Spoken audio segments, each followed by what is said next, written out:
Hi everyone, I'm Shelly from There's No Place Like Home at redheadmom8.wordpress.com. Today I'm participating in a collab with some other iHomeschool Network bloggers, and what we're all talking about this week are our favorite homeschool tools.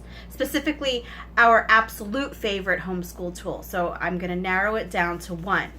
Now, I've got so many tools in my homeschool that I love. You know, I could mention the different unit studies that I have. I could definitely mention the internet. That is one of the best homeschool tools you can have. My printer, so many things.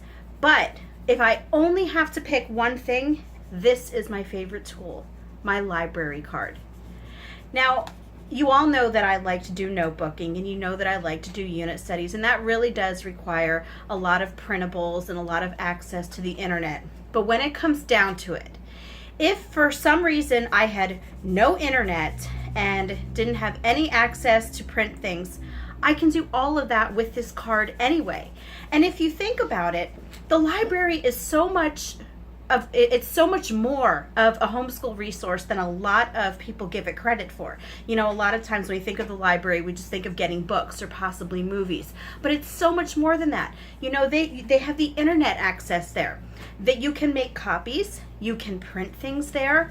Besides the books, which I'm going to tell you right now, you can homeschool using just the library. And what's fantastic about this card is that it's free. At least I know that in our library it's free.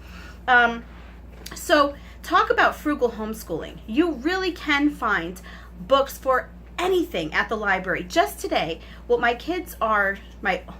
high school kids are starting their new structured homeschool year next week. And I talked about this in another video. We're actually going to be using a biology textbook as just a framework. I'm just going to use the table of contents, but what I'm going to do is I'm going to use library books for the rest of the biology. They will not be reading the biology textbook at all. I will just get library books that cover what is covered in the textbook. So that is actually what I was there for today.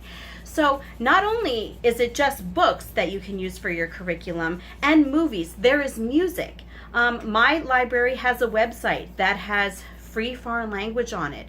There are free educational courses on there. We even have free tutors come into our library every now and then. There are free gardening classes there, free photography classes, free book clubs. I mean, the list goes on and on and on. So when it comes down to it, if I had absolutely no resources at all to go and get things for my kids for another homeschool year, I honestly wouldn't sweat it, because I know that I could definitely do everything with just the library. And so I'm just wondering, you know, what is your favorite homeschool tool? And have you actually used the library as much as I have to such an extent? Because I don't know what I would do without it. With all of the fabulous curriculums that I have right now, the library is still my favorite resource, and it always will be. So just let me know, what is your favorite tool. Let me know what sorts of things your library does, and if you take advantage of them. Leave a comment, and I hope you have a great day.